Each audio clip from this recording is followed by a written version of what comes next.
Y ahora les ofrecemos este vídeo gracias a... Convertimos tu trading en una experiencia gourmet. IG, obsesionados con darte la mejor atención al cliente. Pon a tope tu trading con IG. Era de esperar, ya está aquí, una de las más poderosas agencias de calificación crediticia está amenazando a Estados Unidos con bajarle su calificación de deuda. Hace unas horas, Fitch, como digo, una de las agencias más poderosas del mundo, ha cambiado su perspectiva en la deuda de Estados Unidos, que goza de AAA, la calificación más alta, y la ha pasado esa perspectiva desde estable a negativa. Esto, para que todo el mundo lo entienda, es una clara señal, incluso diría una clara amenaza, de que como no consigan los políticos un acuerdo sobre el techo de deuda, van a bajar la calificación crediticia de Estados Unidos, algo que sería como apretar el gran botón rojo del pánico que desataría ventas de millones y millones de dólares en los bonos de la principal potencia del mundo y desde luego también muchísimo pánico en el mundo. Pero vamos por partes, porque esta noticia nos ha parecido suficientemente relevante como para dedicarle unos minutillos aquí en las claves de la tarde. Empecemos por hablar de las agencias de calificación crediticias, que siempre dan bastante que hablar. Son las encargadas de emitir una opinión sobre hasta qué punto creen que son solventes los emisores de deuda, es decir, quienes emiten esa deuda, en este caso Estados Unidos como tal, como gobierno. Esas opiniones se miden en una escala que va de AAA hasta la D. Vamos a ver si nuestros compañeros le pueden poner ese gráfico para verlo visualmente exactamente de qué escala estamos hablando. Además, cada una de las agencias de calificación tiene una escala pero con un matiz distinto. Es una escala que simplemente nos dice cómo de probable es que el emisor en cuestión haga default, es decir, incumpla con la deuda que ha emitido. Y como es muy difícil decir cuánta probabilidad exacta tiene cada uno, se hacen estas escalas. Como digo, cada agencia tiene un matiz diferente respecto a la nomenclatura de esa escala, pero básicamente el AAA es algo común entre todas, es la mejor, la probabilidad de default mínima, y la D es lo peor, una probabilidad de default de, desde luego un nivel elevado, una probabilidad bastante alta. ¿Qué ha pasado ahora en Estados Unidos? Bueno, pues que Estados Unidos está arriba del todo para dos de las tres agencias de calificación más importantes. Me parece que era Moody's la que en este caso, no, perdón, SP, la que en este caso no tiene un AAA para Estados Unidos. Es la única que tiene justo el escalón por debajo. Pero prácticamente, pues el grueso de estas agencias de calificación dan casi la calificación más importante o la más alta a Estados Unidos. Bueno, Fitch, SP y Moody's, como les decía. Ya saben que en el mercado todo movimiento por sorpresa puede generar mucho caos, así que estas agencias, cuando se huelen que puede haber cambios en las calificaciones, lo que hacen no es cambiar la calificación, sino cambiar primero la perspectiva. Y hay tres perspectivas: estable, negativa o positiva. Estable si no creen que la calificación vaya a cambiar nada. Positiva si creen que pueden mejorar esa calificación. Y negativa si creen que va a empeorar. Claro, ahora lo que ha hecho Fitch es lanzar esa primera amenaza a Estados Unidos y también esa primera advertencia al mercado. Puede servir de las dos maneras. Ha cambiado su perspectiva sobre la deuda de Estados Unidos a negativa, es decir, que está avisando de que puede bajar la calificación crediticia de ese anhelado AAA al escalón que está justo por debajo, el AA. Esto en el caso de la deuda de Estados Unidos. Y claro, si eso termina pasando, es, como les decía antes, apretar un botón rojo del pánico, un botón rojo que va a desatar que en todo el mundo las gestoras, los que al final mueven el dinero, tengan que modificar sus modelos para valorar los bonos de Estados Unidos, porque de momento todos en sus modelos dan por hecho que Estados Unidos tiene un AAA, es decir, la máxima calificación crediticia. Estados Unidos no va a hacer default, básicamente. Pero claro, pasar de AAA a AA supone que esos bonos valen menos, porque tienen más probabilidad de default. Con lo cual, eso va a desatar una oleada de ventas de billones de dólares en el mercado, a modo de ajuste en esas valoraciones de todo el mercado, de todos los inversores sobre la deuda de Estados Unidos.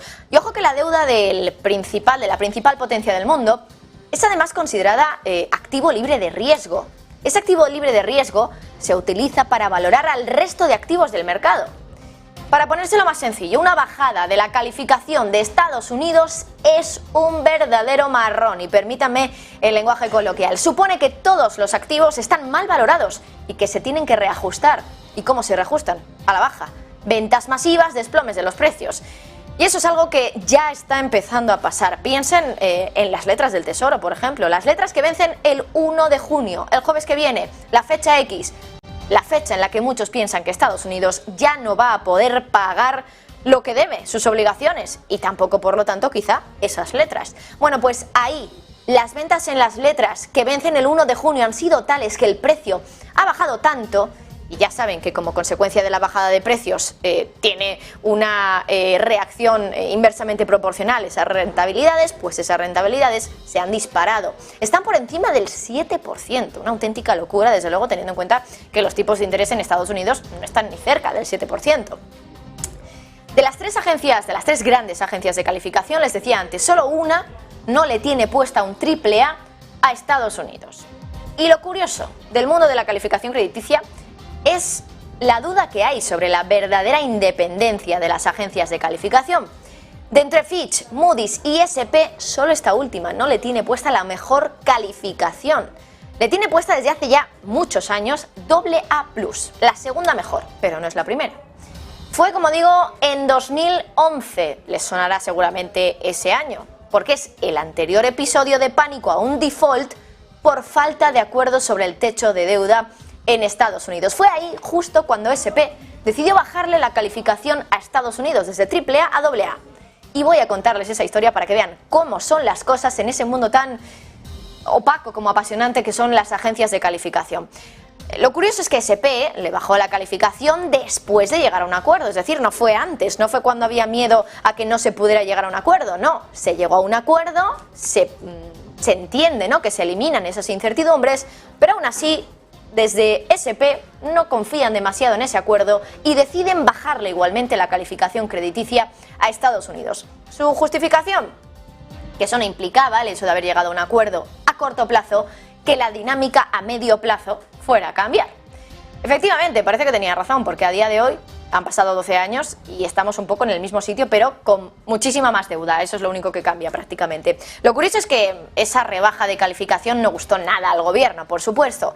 Tanto es así que justo después de aquello, de que S&P bajara la calificación crediticia a Estados Unidos, el gobierno comienza a investigar a S&P y le investiga por el papel que tuvo con varios mortgage-backed securities, esos títulos de deuda hipotecaria, que ya saben que fueron una de las piezas clave en la crisis financiera, porque se culpó a esas agencias de calificación de no calificar correctamente estos instrumentos de deuda.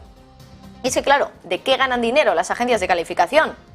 Esto es una gran pregunta y es realmente lo que responde a toda la cuestión de la opacidad que hay en este mundillo de las agencias de calificación. Y es que son los propios emisores los que califican a las agencias. Son ellos los que pagan a las agencias para que les califiquen.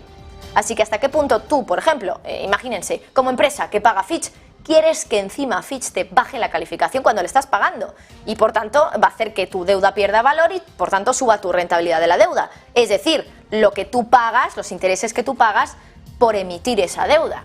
Eso es lo que pasó en la crisis financiera, que paquetes de instrumentos de deuda que llevaban subinstrumentos de dudoso riesgo de crédito eran calificados con la máxima calificación AAA. Y justo después de que S&P le baje la calificación a Estados Unidos en 2011, años después de la crisis, el gobierno empieza a investigar contra S&P por la crisis financiera, cuando habían pasado ya años. Bueno, también lo curioso es que S&P pareció ceder un poquito, ¿no?, a esa especie de chantaje, entre comillas, del gobierno a la agencia de calificación. Le pidió a su entonces CEO, al CEO de S&P, que dejara el puesto, solo 18 días después de bajarle la calificación a Estados Unidos. Claro, muchos creen que el negocio de las agencias de calificación es un negocio viciado, podrido incluso podríamos decir, y muchos, de hecho, decían que S&P no tenía motivos de bajarle la calificación a Estados Unidos porque Estados Unidos técnicamente nunca va a hacer default sobre su deuda, porque si lo hiciera, simplemente imprime más dinero y ya está. Este argumento tan simple no lo decía cualquiera, Lo llegó a decir Warren Buffett y Alan Greenspan, expresidente de la Fed. Buffett, por ejemplo, dijo que no tenía sentido esta afirmación de que Estados Unidos estaba más cerca del default y que por eso S&P le bajara la calificación. Porque decía, Estados Unidos al final debe toda su deuda en dólares, ¿no? ¿Y quién imprime dólares? La Fed, Estados Unidos. Pueden imprimir los dólares cuando quieran. y por tanto imprimir dinero para pagar esa deuda. Pero claro, ahí Buffett reconocía evidentemente muy inteligentemente que eso plantea una cuestión de problema de inflación. Alan Greenspan, presidente entonces de la Fed, decía que Estados Unidos podía pagar cualquier deuda porque siempre podían ellos desde la Fed imprimir dinero para ello y que por eso la probabilidad de default era de 0. Va a pasar lo mismo ahora, volveremos a tener ese episodio de, bueno, podríamos decir intervencionismo, ¿no?, del gobierno en las agencias de calificación, no lo sabemos. Desde luego que al final, en el caso de SP acabó bajándole la calificación y aunque luego su consejero delegado dimitiera, lo cierto es que esa calificación se ha quedado en AA, es decir, en el segundo escalón desde entonces, desde el año 2011 y no se ha cambiado. Veremos si Fitch acaba haciéndolo.